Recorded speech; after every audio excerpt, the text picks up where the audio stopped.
بسم اللہ الرحمن الرحیم۔ یہ ریڈیو قطر ہے۔ اب آپ محمود احمد سے خبریں سنیے۔ سب سے پہلے پیش خدمت ہیں اہم خبروں کی سرخیاں۔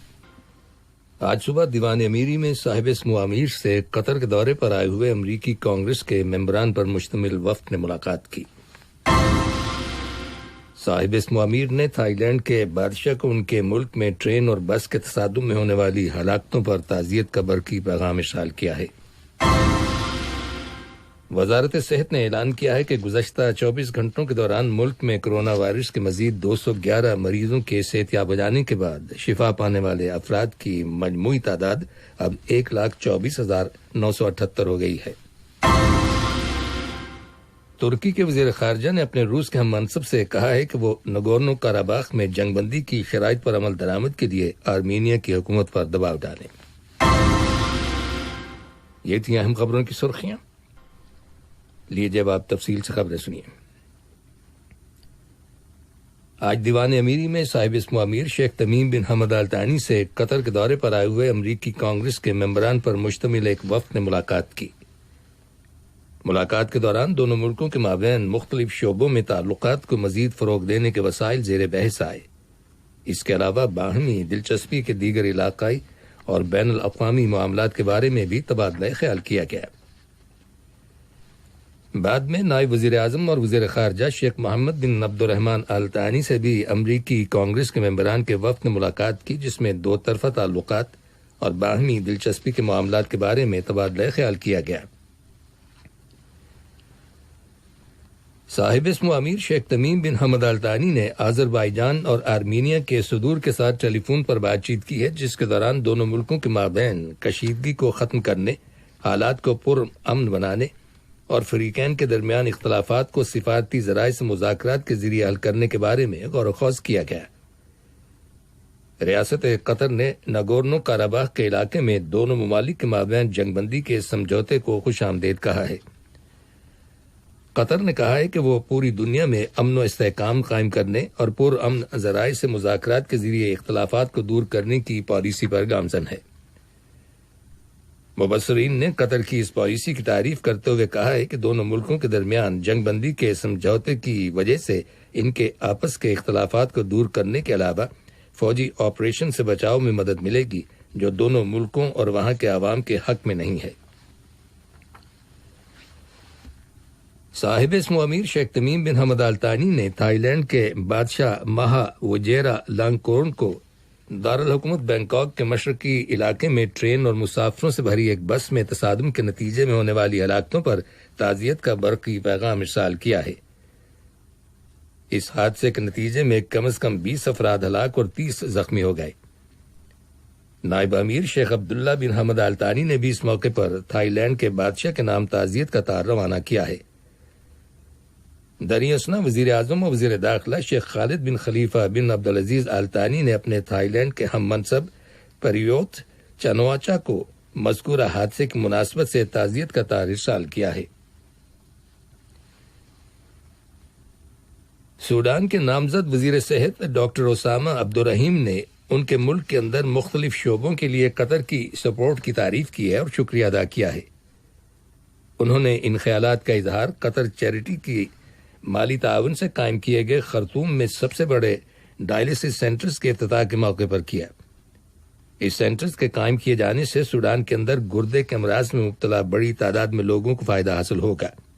نہ صرف خرطوم شہر بلکہ ملک کے دیگر علاقوں کے کم آمدنی والے افراد بھی اس سینٹر سے فائدہ اٹھائیں گے۔ ڈاکٹر اسامہ عبدالرحیم کا کہنا تھا کہ ریاست قطر گزشتہ کئی برسوں سے سوڈان کے عوام کی مدد کا سلسلہ جاری رکھے ہوئے ہے۔ یہ خبریں ریڈیو قطر سے نشر کی جا رہی ہیں۔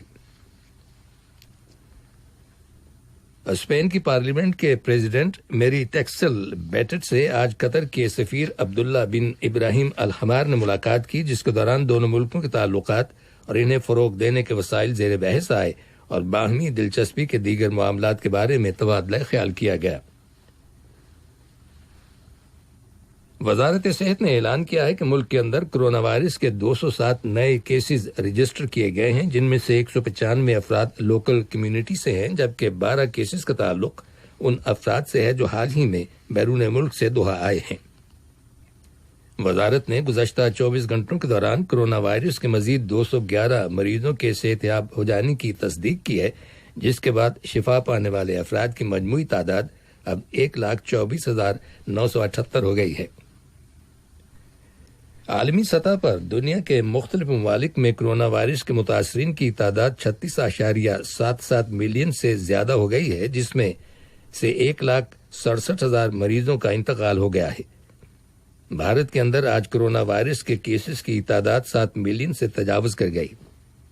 اسی طرح اسپین کے علاقوں کیٹالونیا اور نویرے میں حکومت نے کام کرنے والی جگہوں اور پبلک اجتماعات پر نئی پابندیاں عائد کر دی ہیں۔ حکومت نے یہ اقدام کرونا وائرس کے کیسز میں اضافے کی وجہ سے کیا ہے۔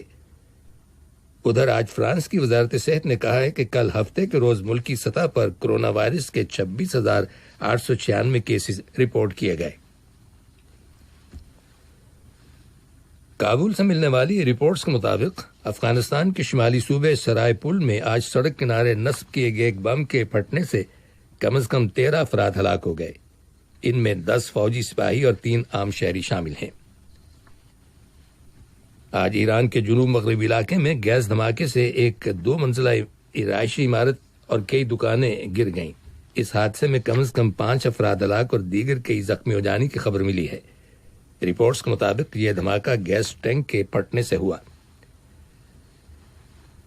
ایران کے حمایت یافتہ عراقی ملیشیا کے گروپوں کی ایک جماعت نے عراق کے اندر امریکی فوج پر راکٹ حملے روکنے کے لیے اس شرط پر اتفاق کیا ہے کہ عراقی حکومت امریکی فوجیوں کی واپسی کے نظام الاوقات جلد پیش کرے گی۔ ایران کے حمایت یافتہ حزب اللہ گروپ کے ترجمان کا کہنا ہے کہ دونوں جانب سے مشروط جنگ بندی کی پیشکش کی گئی ہے۔ ترجمان کا کہنا تھا کہ عراقی حکومت کو آئندہ سال جنوری میں اس پارلیمانی قرارداد پر عمل درآمد کرنا ہوگا جس میں غیر ملکی افواج کے عراق سے انخلاء کا مطالبہ کیا گیا تھا۔ اقوام متحدہ نے کہا ہے کہ لیبیا کی خانہ جنگی میں ملوث گروپوں کے درمیان سیاسی اور فوجی سطح پر جامع مذاکرات اگلے ماہ نومبر میں تیونس میں شروع ہوں گے۔ یہ پہلے فیس ٹو فیس مذاکرات ہوں گے۔ شمالی کوریا کی حکمران جماعت ورکرز پارٹی کے قیام کی 75ویں سالگرہ کے موقع پر ایک غیر معمولی فوجی پیریڈ کی گئی ہے جس میں ملک کے لیڈر کم جونگ ان نے بھی شرکت کی۔ واضح ہے کہ شمالی کوریا عموماً اپنی فوجی پیریڈز میں نئے میزائلوں اور اسلحے کی نمائش کرتا ہے۔ حالیہ پیریڈ میں ایک بر اعظم سے دوسرے بر اعظم تک مار کرنے والے بیلسٹک میزائل بھی موجود تھے۔ بیلاروس کی پولیس نے آج بڑی تعداد میں مظاہرین کو گرفتار کر لیا۔ یہ گرفتاریاں ملک کے صدر الیگزینڈر لوکاشینکو کے خلاف دارالحکومت منسک میں نئے سرے سے مظاہرے کیے جانے کے آغاز میں عمل میں آئیں۔ روس کی کوششوں سے آرمینیا اور آذربائیجان کی فوجوں کے درمیان جنگ بندی کے ایک روز بعد ہی دونوں ملکوں نے ایک دوسرے پر اس کی خلاف ورزی کرنے کے الزامات عائد کیے ہیں۔ دونوں فریقوں نے کل ایک دوسرے پر پھر سے فائرنگ کرنے کا الزام لگایا تھا۔ آذربائیجان کی حکومت کا کہنا ہے کہ آرمینیا کی فوج نے آج صبح سویرے اس کے دوسرے بڑے شہر گنجا کے ایک رہائشی علاقے پر گولے برسائے، جس کے نتیجے میں ایک اپارٹمنٹ عمارت تباہ ہو گئی اور کم از کم 9 افراد ہلاک ہو گئے۔ دنی اسناد ترکی کے وزیر خارجہ میولٹ کاواسوغلو نے اپنے روس کے ہم منصب سرگئی لاواروف سے کہا ہے کہ وہ نگورنو کاراباخ میں جنگ بندی کی شرائط پر عمل درآمد کے لیے آرمینیا کی حکومت پر دباؤ ڈالیں۔ آخر میں اہم خبروں کی سرخیاں ایک بار پھر سن لیجیے۔ آج صبح دیوان امیری میں صاحب اسم و امیر سے قطر کے دورے پر آئے ہوئے امریکی کانگریس کے ممبران پر مشتمل وفد نے ملاقات کی۔ صاحب اسم و امیر نے تھائی لینڈ کے بادشاہ کو ان کے ملک میں ٹرین اور بس کے تصادم میں ہونے والی ہلاکتوں پر تعزیت کا برقی پیغام ارسال کیا ہے۔ وزارت صحت نے اعلان کیا ہے کہ گزشتہ 24 گھنٹوں کے دوران ملک میں کرونا وائرس کے مزید 211 مریضوں کے صحت یاب ہو جانے کے بعد شفا پانے والے افراد کی مجموعی تعداد اب 1,24,978 ہو گئی ہے۔ اور ترکی کے وزیر خارجہ نے اپنے روس کے ہم منصب سے کہا ہے کہ وہ نگورنو کاراباخ میں جنگ بندی کی شرائط پر عمل درآمد کے لیے آرمینیا کی حکومت پر